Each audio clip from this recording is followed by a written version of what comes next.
on September 10th in 2020, WWE announced that the brand known as NXT UK would have a new championship added to its ranks. That championship would be known as the NXT UK Heritage Cup Championship. The tournament started not long after that, and by November 26th later that year, a young up and coming star known as A-Kid won the cup and became the inaugural champion, defeating Trent Seven in a sudden death rules match for the Heritage Cup. Now, for those who are unfamiliar with the rules of the Heritage Cup, it's basically British rounds rules. And for those who are not familiar with British rounds, the rules are pretty simple. There will be excuse me. Each there how can I explain it?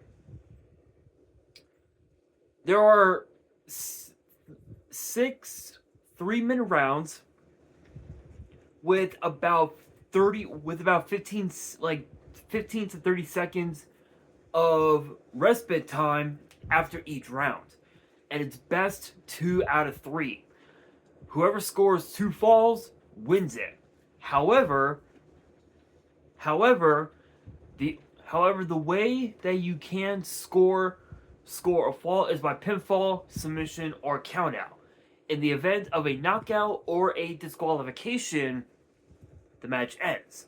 So let's say for example, the match was between, let's say, Axiom and I'll say Dominic Mysterio. Let's just say that.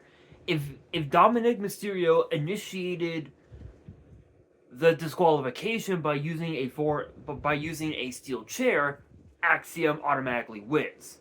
And vice versa. If Axiom used the steel chair, Dominic Mysterio would win.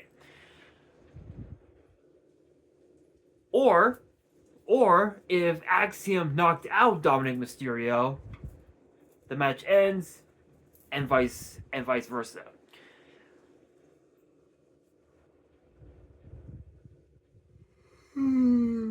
Excuse me. A-Kid, sorry, not Axiom. Axiom is new to WWE. A-Kid became the first ever NXT UK Heritage Cup champion and held onto the title for 174 days. That was until May 20th, 2021. Now, I do want to point out that this was around the time of COVID, where NXT UK was reaching the latter stages of its time, if you will, because Tyler Bate became champion on May 20th, 2021, and held the title for 160 days before Noam Dar took the cup, and held it from October 28th, 2021 to July 14th, 2022. From that I cannot speak. Words, people, words.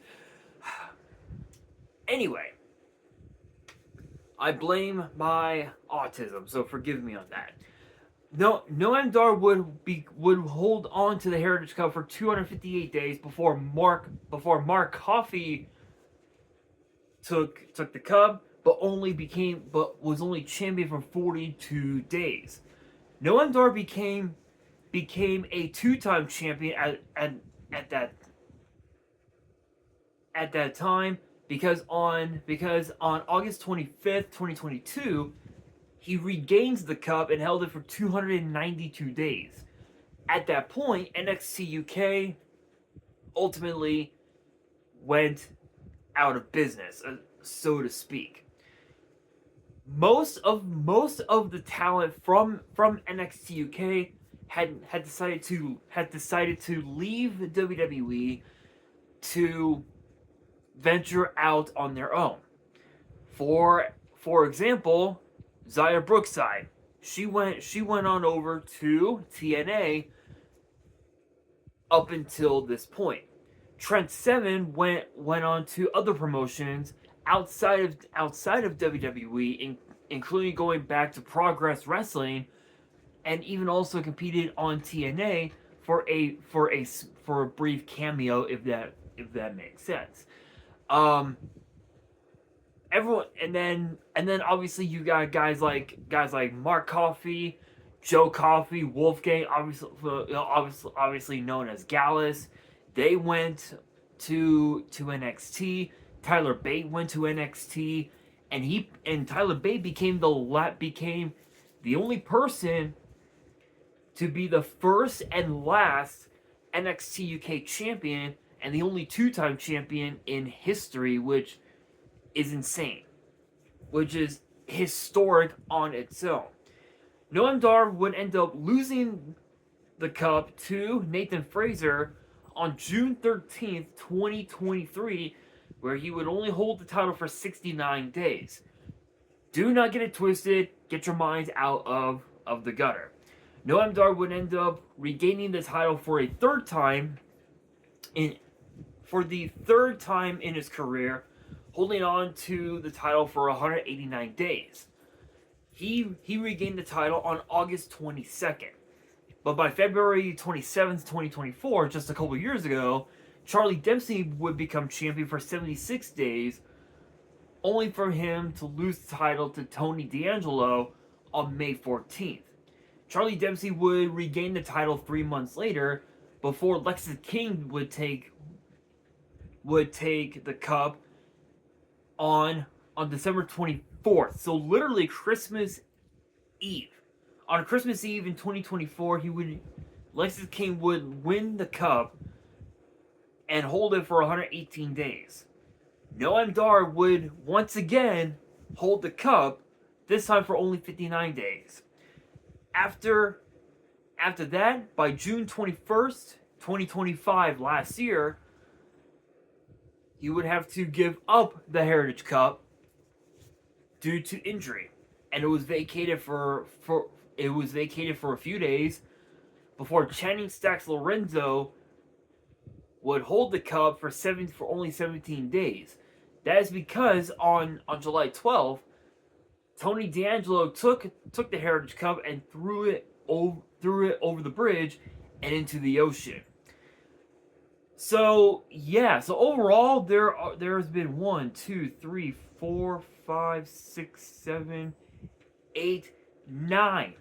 There have been 9 different holders throughout its 5-year history.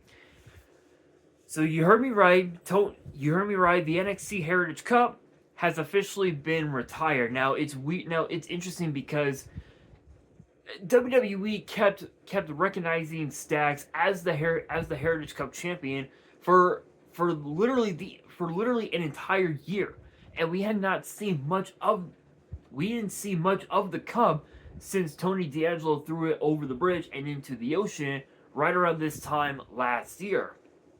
And fans kept asking if the Heritage Cup would ever come back. Would Stacks bring it back and hold on to the cup? What would be the future for the NXT Heritage Cup? Well, now we know because WWE has announced that the Heritage Cup is now retired. In fact, they actually put the Heritage Cup on the retired list literally just within the last couple of weeks. And now the question becomes this, because now when you look at all the championships that we now have currently in WWE, right? We have 1, 2, 3, 4, 5, 6, 7, 8, 9, 10, 11, 12, 13, 14, 15, 16, 17, 18, 19, 20. We have 20 championships across not one, not two, not three, but 4 brands. Okay? Think about this. We have the WWE title currently being held by Cody Rhodes. We've got the World Heavyweight title currently being held by Roman Reigns. We've got the Women's World title held by Liv Morgan. We've got the WWE Women's title held by Rhea Ripley. Penta with the Intercontinental title. Trick Williams with the United States title. Sol Ruka with the Women's Intercontinental title. Tiffany Stratton with the Women's United States title. We've got the Vision with the World Tag titles. We've got Damian Priest and R-Truth with the WWE Tag Team titles. We've got Paige and WWE Hall of Famer Brie Bella with the Women's Tag titles. We've got Tony D'Angelo with the NXT title. Lola Vice with the NXT Women's title. Miles Bourne and the NXT North American title. Tatum Paxley and the NXT Women's North American title. We've got the Vanity Project with the NXT tag titles. Lexis King with the men's speed title. Ren Sinclair with the women's speed title. And then of course we've got Aaron Rourke with the Evolve men's title. And Wendy Chu with the Evolve women's title. Think about that, guys. Think about that. 20 championships. And John Cena announced that there would be a 21st championship, which has yet to be named. No one knows what that title is going to be. But as far as the NXT Heritage Cup, I think this was the smart decision. Ooh, excuse me. Sorry guys, I feel like I'm about to belch a little bit. Anyway, I think it's a good thing that WWE retired the NXT Heritage Cup, solely because when it was a part of NXT UK, the cup actually meant something. Like, it actually was a championship that everybody wanted to get their hands on. And if you don't believe me, think about this. Think about this. Right? Think about this. The first tournament that they held literally started literally throughout, literally from the beginning of October to the end of November, so about 2 months, and those who competed in the tournament were as followed. They were as followed: Alexander Wolf, Noam Dar, A-Kid, Flash Morgan Webster, Bomber Dave Mastiff, Joseph Connors, Trent Seven, and Kenny Williams. Think about that. The finals ended up being A-Kid and Trent Seven, which was crazy. The other tournament that they did took place literally almost a year later, which lasted almost 3 months. It lasted almost 3 months, and the brackets were as follow: Mark Andrews and Noam Dar, Oliver Carter, aka I cannot think things. Oro Mensah was his name in NXT, but Oliver Carter, Kenny Williams, Wolfgang, Sam Gradwell, Nathan Fraser, and Teoman. And if you guys do not know Teoman, this dude in NXT UK was a fucking beast. This dude was good. This dude was a hell of a dude. He essentially just like dominated NXT UK with an iron fist. And when you really look at it, when you really look at the Heritage Cup, again, it actually meant something. Everybody from NXT UK wanted that wanted that Heritage Cup, from Trent Seven to Noam Dar to Joe Coffey to Wolfgang, Kenny Williams, Tio Man. Obviously, we just brought them up. Dave Mastiff. They all wanted to be the NXT UK Heritage Cup champion because they had that much respect for for what European wrestling was all about, what British wrestling, if you will, was all about. And now that the cup is retired, what's next for the British Round Rules? Are we going to see that match style come back to NXT? It's very possible, but I don't think it's going to happen solely because in the eyes of management, it takes up too much time. I don't know if that's really the case, but my opinion, I think that's probably it. There we go, excuse me. But honestly, I think it was the smart decision because of the fact that when the Cup made the transition to NXT, it was basically a trophy that you literally had to carry with you everywhere. The thing probably weighed like what 30 40 pounds probably. Let's see.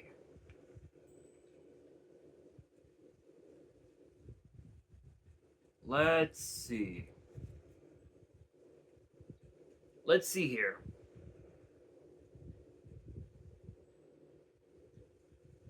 I'm actually gonna look up how much the Heritage Cup weighed.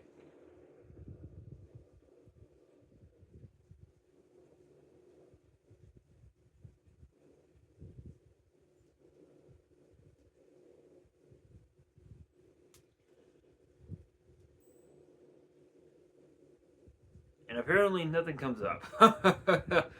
Nothing comes up, unfortunately. But I'm pretty sure. I'm pretty sure that it weighed about 30, 40 pounds at best. So it's a pretty heavy trophy to say the very least. But the question now becomes this: who was the greatest NXT Heritage Cup champion ever? Honestly, I think the answer is obvious. Noam Dar. Because when you look at all the times that he was Heritage Cup champion, think about this. Across all four of his reigns, that means his first reign was at 258 days. Okay, 258 days. His second reign came about at 292 days. His third reign was at 189 days. And then his fourth reign came about at 59 days.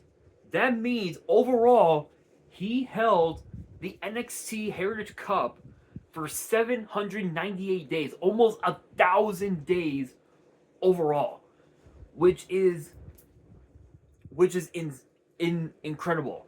And the fact that he was able to truly be a fighting champion and defend that cup against pretty much everybody proved that he fully understood what it meant to be the Heritage Cup champion, because he fully understood the British Rounds rules match match style. He understood European wrestling. He understood British wrestling because he himself has traveled all around the world, honing his craft, winning championships left and right. proved that he is that damn good. And now that Noam Dar is back in NXT, one has to wonder what will be next for Supernova 11, and the possibilities are definitely out there. But huge shout out to the NXT Heritage Cup. 5 years, hell of a run, but all good things must come to an end. We'll just have to wait and see if WWE does plan to bring that back or not, but I don't think so. But I do want to get your guys' opinion on the NXT Heritage Cup. Let me know down in the comments below, who would you consider to be the greatest NXT Heritage Cup champion of all time? I'm very curious of what you guys have to say. And on that note, that will do it for today's video. Hopefully you guys enjoyed. If you did, make sure you guys smash that thumbs up button. If you guys are new to the channel and you guys want more WWE topic videos in the future, then be sure to subscribe to the channel, turn on the notification bell, and as always, make sure you guys are following me on all of my social media. All of my ads will be in the description below, as will the info to my fan mail. It will also be in the description as well. And on that, this is your boy Nash, signing out.